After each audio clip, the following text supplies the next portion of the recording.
to nikakvo saopštenje, to je jednostavno jedan moj, tako kažem, jedna moja izjava u vezi sa svim onim što se dešava ne samo proteklih dana, nego i proteklih meseci.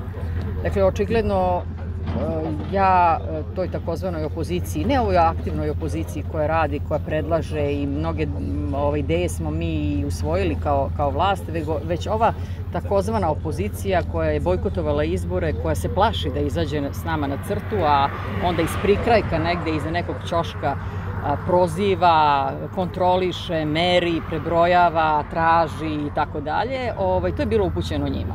Dakle, namerno sam rekla i dalje to mislim da je većina njih jesu ljudske olupine, jer su ostali i podržavaju ljude koji su pljačkali, koji su doveli naš grad do ruba propasti. Da je tako potvrđuju svakog petka i dalje protesti radnika koji dan danas čekaju svoje zaostale plate, a čekaju ih zato što su preduzeća propala baš u vreme kad su njihovi lideri bili na vlasti.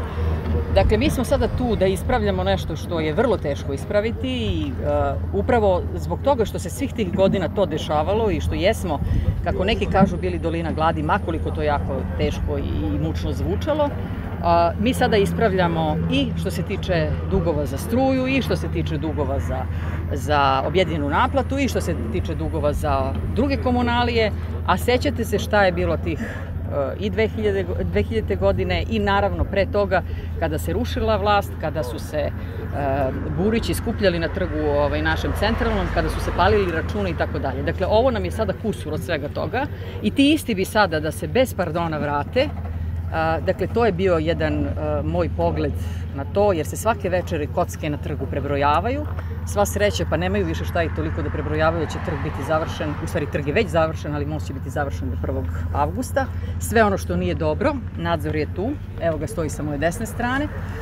Oni znaju iz direkcije šta moraju da se ispravi na koji način. Mi svakoga dana, ponovit ću i sada, njima skidamo kaznene poene i to je dobro za nas, jer na taj način to je jedna vrsta satisfakcije za naš budžet. Tako da smo svoj na svome, što bi se reklo.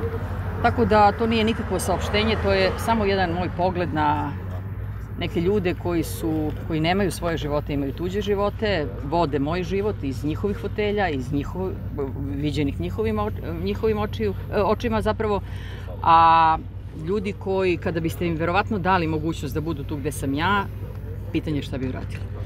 Dakle, narod ne može da se slaže, narod očekuje rezultate, a mi rezultate pokazujemo. Dakle, njih očekujemo na sledećim izborima, neka stanu na crtu i što se tiče lokala i što se tiče Republike i ako imaju kandidata za predsjednika neka ga daju, pa da vidimo ko će u toj trci pobediti, kome narod više veruje.